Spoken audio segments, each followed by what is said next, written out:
नमस्कार मित्रों, सितंबर मासिक राशिफल कार्यक्रम के इस तीसरे वीडियो में आप सबका स्वागत है। पिछले दो भागों में मैंने शुरुआत की जो 8 राशियां उसकी जानकारी दे दी थी, मेष राशि से वृश्चिक राशि तक। अगर आपने वो वीडियो नहीं देखी या आपकी उनमें से कोई एक राशि है तो मेरे वीडियो सेक्शन में जाकर आप वो वीडियो देख सकते हैं। साथ ही कुंभ राशि के जो जातक ये वीडियो देख रहे हैं, अगर आपको अपना सितंबर मासिक राशिफल जानना है तो आपके लिए एक अलग से डेडिकेटेड वीडियो उपलब्ध है मेरे वीडियो सेक्शन में, वहां पर आप लोग भी देख सकते हैं। मित्रों, आज इस वीडियो का अंतिम पार्ट है सितंबर मासिक राशिफल का। आज इस वीडियो में आपको 3 राशियां जो बची हुई हैं, धनु राशि, मकर राशि और मीन राशि, इन 3 राशियों की जानकारी दी जाएगी। मित्रों, सितंबर मासिक राशिफल से संबंधित जो महत्वपूर्ण जानकारी थी, साथ ही ग्रहों का जो राशि परिवर्तन या स्थिति रहने वाली उसकी भी जानकारी मैंने पार्ट 1 में दे दी थी, तो उसको आप वीडियो की शुरुआत में जाकर देख सकते हैं। उसको यहाँ दोहराकर समय को व्यर्थ नहीं करेंगे। चलिए राशिफल की शुरुआत करते हैं और इस वीडियो के सबसे पहली राशि धनु राशि की बात करते हैं। मित्रों, धनु राशि वालों के लिए ये महीना काफी अच्छा रहने वाला है, परंतु जो इसका जो हाफ रहेगा, मतलब जो आधा महीना बाद में जो शुरुआत के 15 दिन है वो थोड़ी सी आपके लिए समस्यादायी है। इसका कारण है कि देखिए, अभी शुक्र जो है वो आपके नीच राशि में दशम भाव में गोचर कर रहे हैं 18 सितंबर तक, और शुक्र लाभेश होते हैं, साथ ही दशम भाव में कमजोर भी होते हैं, और आपके जो है वो छठे भाव के स्वामी बनते हैं। और छठे भाव के स्वामी होकर और लाभ भाव के स्वामी होकर वो नीच राशि में केतु के साथ दशम भाव में है। तो कार्यस्थल पर आपके लिए कुछ समस्या अड़चन आ रही है, और कहीं ना कहीं अपने जो बॉस या कलीग्स हैं, जो कार्यस्थल पर जो जिनके साथ आप काम करते हैं, सहयोगियों के साथ, उनके साथ आपका तालमेल नहीं बैठ रहा था। अगर आपने प्रमोशन आदि की अपेक्षा कर रखी थी, उसमें कहीं ना कहीं कुछ अड़ंगा लग रहा था। तो 18 सितंबर तक थोड़ा आपको अभी धैर्य रखना है। साथ ही आपको कार्यस्थल पर विशेष सतर्कता भी बरतनी है। आपके खिलाफ कोई एलिगेशन वगैरह भी लग सकते हो, क्योंकि राहु के साथ सीधा दृष्टि संबंध है। हालांकि बृहस्पति थोड़ा सा बचाव कर रहे हैं छठे भाव में बैठकर, जो उनकी पंचम दृष्टि पड़ रही है शुक्र पर, परंतु फिर भी शुक्र केतु का माफ कीजिएगा, शुक्र केतु का जो योग है, राहु की दृष्टि है, ये कहीं ना कहीं कार्यस्थल पर कुछ समस्या पैदा कर रही है।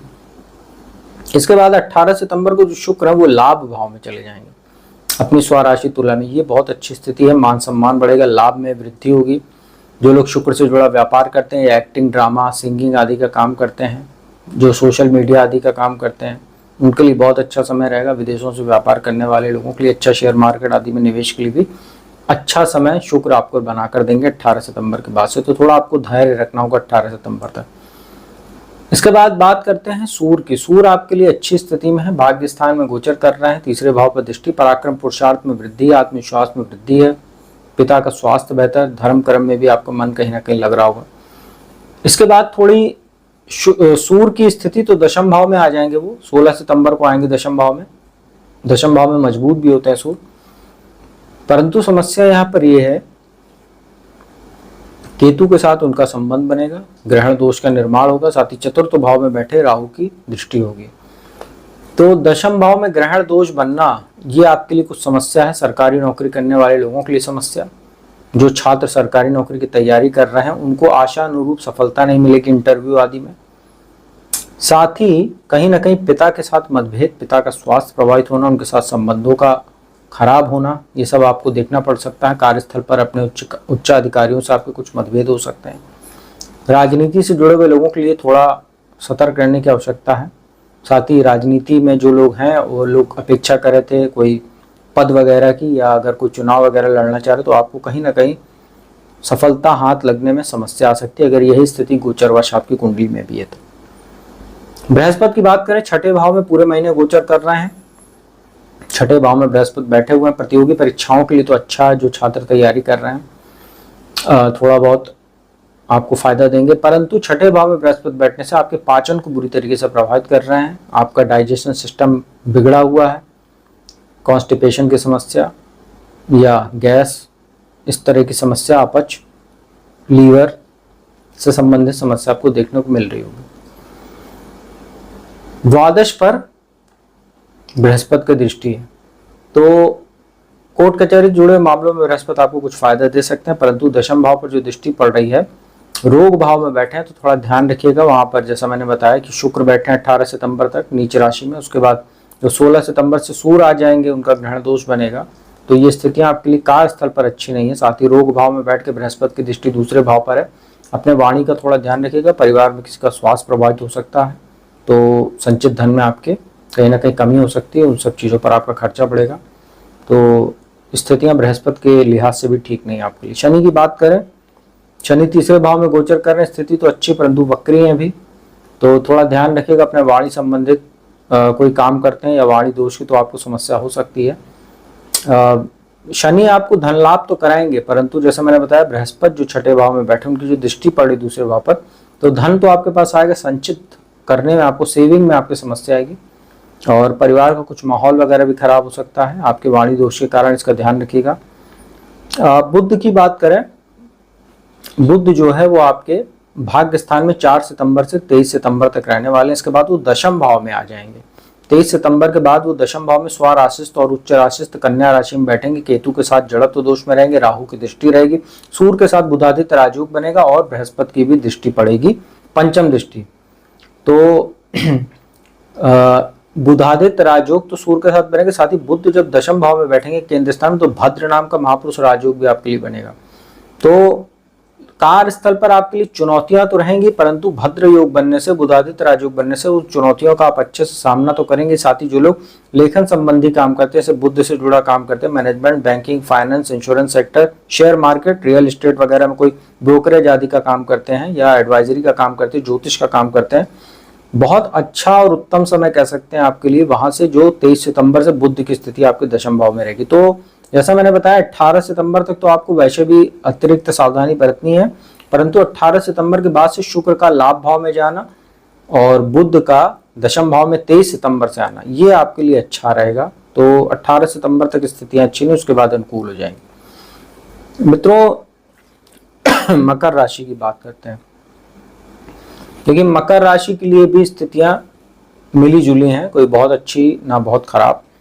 7.5 का आपको अंतिम चरण चल रहा है, शनि वक्री है, तो वैसे भी आपको अपने मान सम्मान का बहुत ध्यान रखना है, वैवाहिक जीवन का ध्यान रखना है।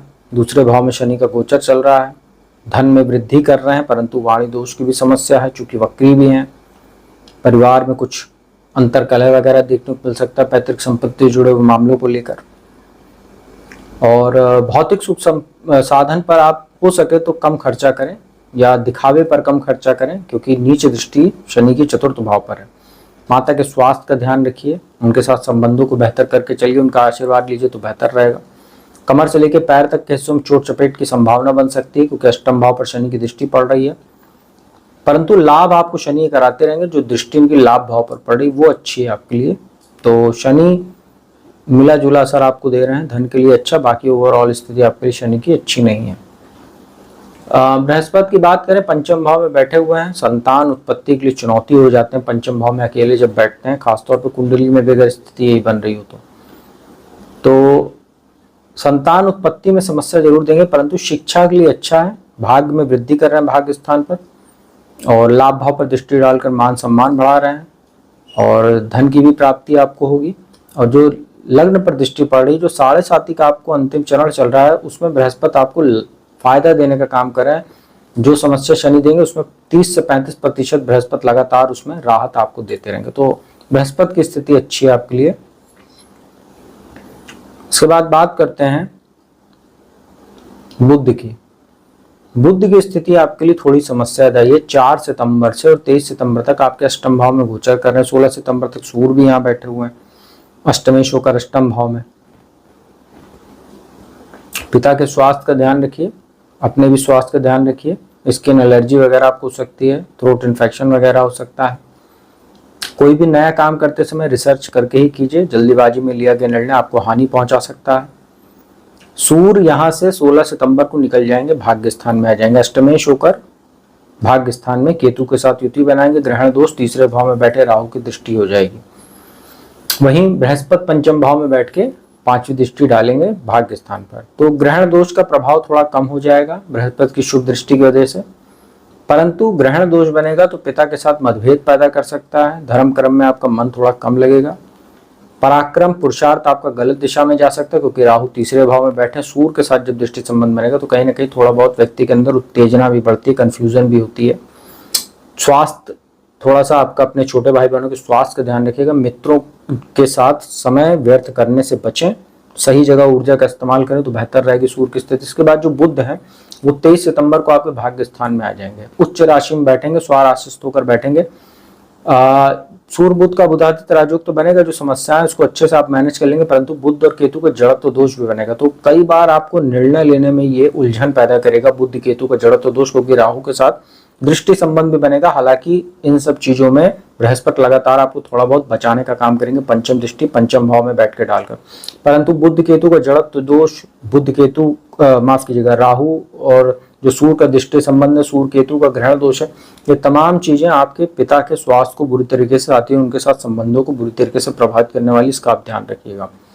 शुक्र की बात करें, शुक्र आपके लिए अच्छी स्थिति में आ जाएंगे। 18 सितंबर तक वो नीच राशि भाग्य स्थान में बैठ के भाग्य में हानि पैदा कर रहे हैं, परंतु यहां से वो निकलकर दशम भाव में आएंगे। दशम भाव में कमजोर तो होते हैं, परंतु गोचर में वो अपनी राशि में है, केंद्र स्थान में है, मालव्य महापुरुष राजयोग आपके लिए बनेगा।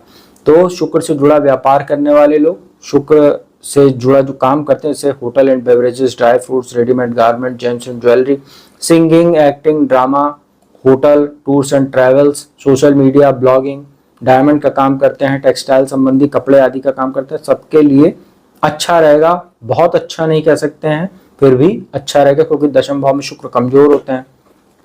भौतिक सुख साधन को भी बढ़ाएंगे चतुर्थ भाव पर दृष्टि डालकर। तो 18 सितंबर के बाद से शुक्र की स्थिति अच्छी है, ये आपके लिए एक अच्छा और पॉजिटिव साइन है। मंगल की बात करें, मंगल आपके लिए थोड़ी समस्या पैदा करेंगे स्वास्थ्य को लेकर।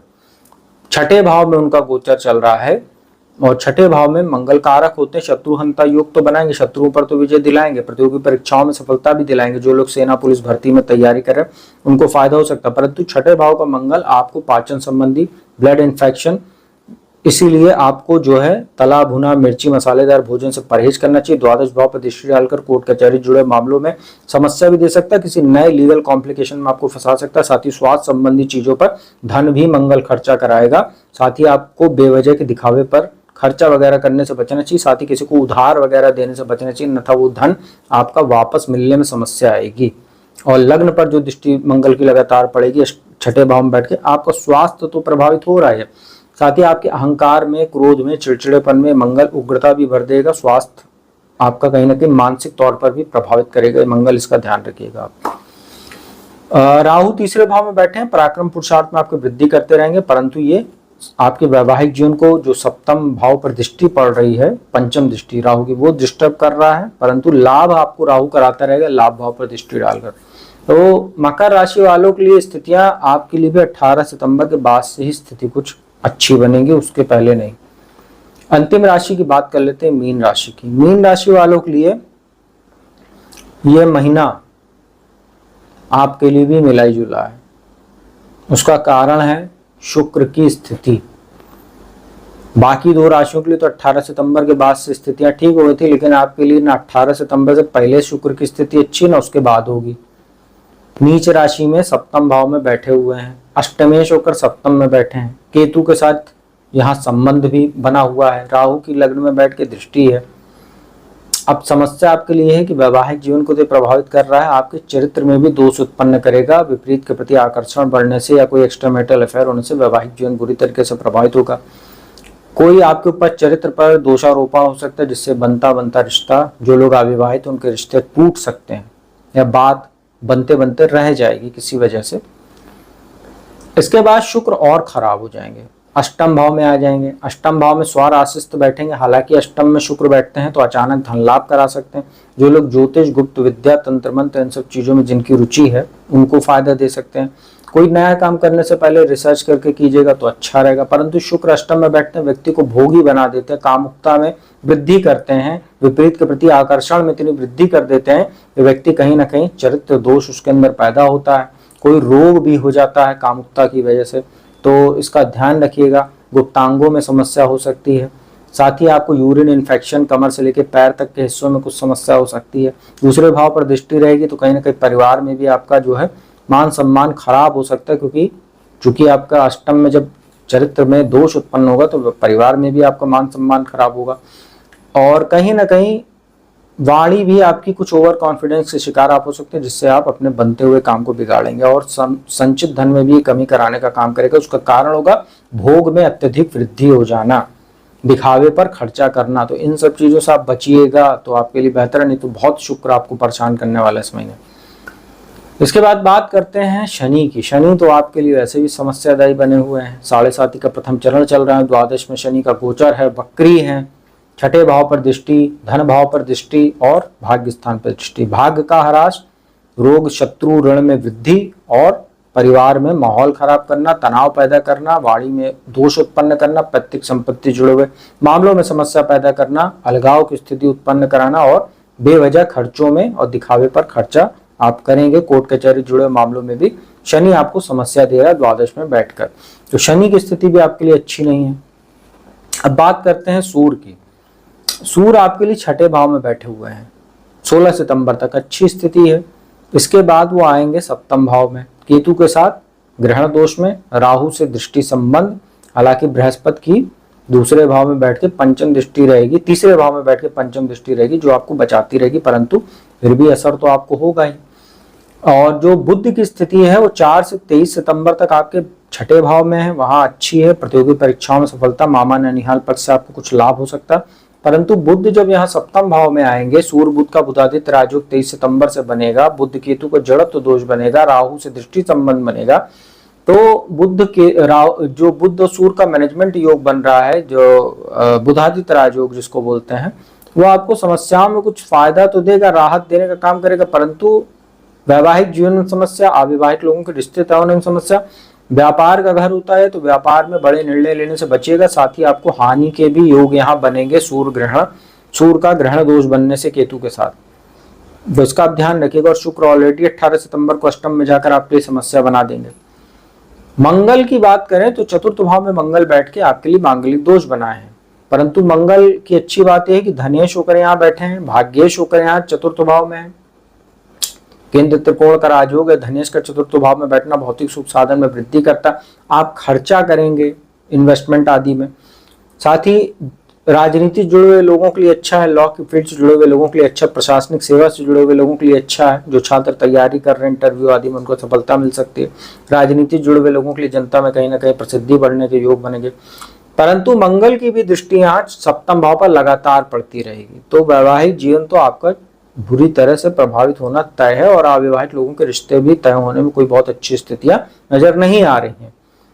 लाभ स्थान पर जो मंगल की दृष्टि, ये आपके लिए फायदा दिला सकती है जमीन जायदाद से जुड़े हुए सौदों में, या अगर आप रियल एस्टेट आदि सेक्टर में काम करते हैं, कोई खेल संबंधी उद्योग से जुड़े हुए हैं, इंपोर्ट एक्सपोर्ट का आपका काम है तो अच्छा है आपके लिए।